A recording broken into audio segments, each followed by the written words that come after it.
Hello everyone. I'm very happy to be able to connect you through this medium. This is my very first time of doing this, and I am just very excited to be able to offer an idea in reply to a request that came to us not long ago. I'll just read some of it because I think that would be the easiest to understand the situation, and that's what I know about the situation. So it says, I'll be coordinating a parent-teacher meeting at my local school as a class teacher. It's a difficult community. Meaningful relationships, support, bearing responsibility, personal conscience, and transcendence towards collective well-being for the community. Our students are my target of attention here, to be able to guide and facilitate meaningful education and life, despite all the challenges and resistances I face. What can I do? So, to answer, what can I do? I was thinking last night, and all of a sudden the thought came to me, how we would be able to connect logotherapy with facilitating meaningful relationships. Of course, with the focus to the students, with the children we are talking about. I don't know exactly their ages. I assume that they are small children. So in a way to introduce logotherapy, of course, Viktor Frankl's logotherapy, in a way that would be easy to understand and follow to little children. And plus, I think, from my experience of having 5 little boys, that it needs to be something that is concrete, it needs to be something that is creative, it needs to be something that's easy to understand, easy to remember, practical, and it leads to a little bit higher understanding of how logotherapy could be applied in a concrete situation, such as a school conflict resolution situation. So, in doing so, we are mostly going to be using our hands. This is the idea that came to me about illustrating simple principles in logotherapy, using our hands and teaching it to children how the power of hands can change our feelings, our actions, and the way we think about ourselves and those people around us. So the first step in this would be to make a fist. Okay, this is how we feel when we are very, very angry.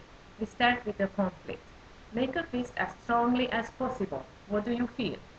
Try to think about it. The more you press, the more you are aware of your fist tensing up. You're becoming more angry, more mad, more tense, more hurt. There's a feeling of pain in your arms. There's a feeling of numbness. There's a feeling of being bound by this anger and the pain, and the thinking of what you can do with it. Well, many people in our community may think of keeping these fists, of using these fists. What can fists be used for? You see, the fingers are blocked. They cannot be used for much. They are all blocked. They make, in fact, a bond like this. That is when we become slaves of our feelings. We become slaves of our anger, of our emotions, of our hurts, and we just want to hurt back or strike back. Well, if you tense the fist for a long, long, long time, you're becoming aware of it, that it's becoming more and more painful. The bondage is not letting go. The bond is becoming stronger. It's hurtful. It's painful. It's painful to you as you feel it in your hand. It's becoming cold. It's becoming rigid. And it's hurting everybody else around us. So let's try and see what happens if we gradually open our hands, open our fingers, open the palm of our hand, and let those fingers free. Put them up like that, free. How do your fingers feel now? The pain is starting to go. The tension, the feelings are all drifting down your arms. Your fingers are able to feel again, to live again. They have life again. So that's our step number 2. Open up the palm of your hand. Show it to the world. Make your fingers feel the air. Feel life. Breathe in the fresh air. Take in the sunshine. Where are you? We have, here we come to step number 3, we have 3 dimensions. Here's where logotherapy comes in. Teach the children. Step number 3, one hand, one finger stands for our dimension of body. Here's where we feel the pain. Here's where we can feel hurt. We understand it with our mind. This is the dimension of mind. But we also have, in fact, who we are is our spirit. Teach them to show 3 like this. One dimension stands for body. Other dimension stands for mind. The third dimension is the most important dimension, is who we really are. Let's try to show it with the other hand.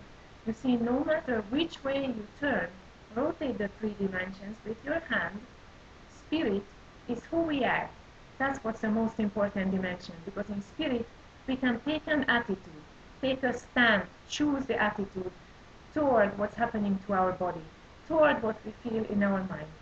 Our spirit is truly who we are.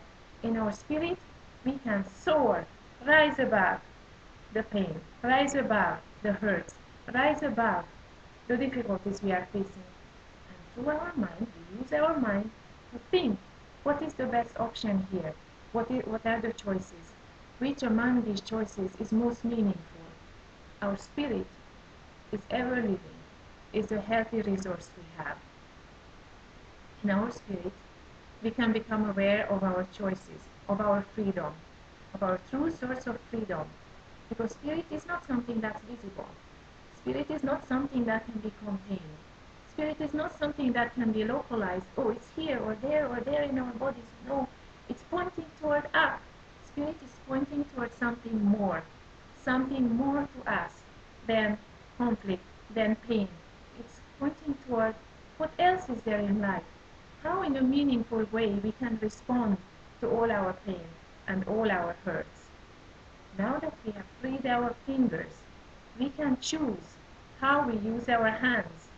We can put our hands together like this. And we know this from prayer, or like this.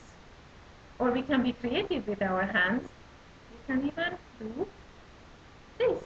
We can make a heart that we show that we love each other, that we want to be there for each other, that we care for each other, that we are one community, that we are a community who looks up for a higher, a more noble power reasons to keep us together, to help us, to guide us. So we can show heart as a sign of our love.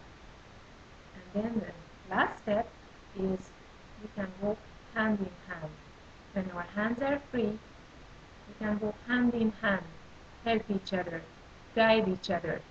The parents will be there to offer guidance. The children will be there to follow guidance and to help each other as they love each other, as they share, as they participate together, as they care for each other, and as they are taught to be sensitive to each other's needs. So now I'm just going to recap quickly 7 steps that can be taught with finger movements that we were teaching. First, make a fist. This is the symbol of being bounded, being bound, being not free. Fist, and it hurts. It creates a slavery if we are not careful. It doesn't let us move on. It's not constructive. It's hurtful. It's painful. We can open our fingers, let our fingers be free. We can let ourselves be free. Remember, we have 3 dimensions: body, mind, and spirit. Spirit always points to up, to more, to different, to what is meaningful. That's step number 3. Then we go on to the next little illustration. That's the heart. We can choose to love each other. We can choose to respect each other. And then the last one, I forgot one, prayer. It's very important, right? To have resources that are higher resources that reach out to ultimate meaning. And that has to do with faith. So prayer is a part of it. And then hand in hand, we advance. How does hand in hand make us feel? Do the hand in hand and reflect on how it makes you feel. It's a feeling of confidence. It's a feeling of strength. It's a feeling of courage. It's a feeling of strength. It's a feeling of hope. And that's what we want to transmit to the children. I hope that this little presentation and illustration can be helpful because it provides hands-on practical guidelines of what children can be taught, of how in many different ways hands can be used and hands make a difference. So that's how I would like to preface and end my presentation. Hands make a difference because hands express what comes from the heart. Thank you very much for being with me. Thank you very much for listening. Hope these thoughts will be helpful. Goodbye.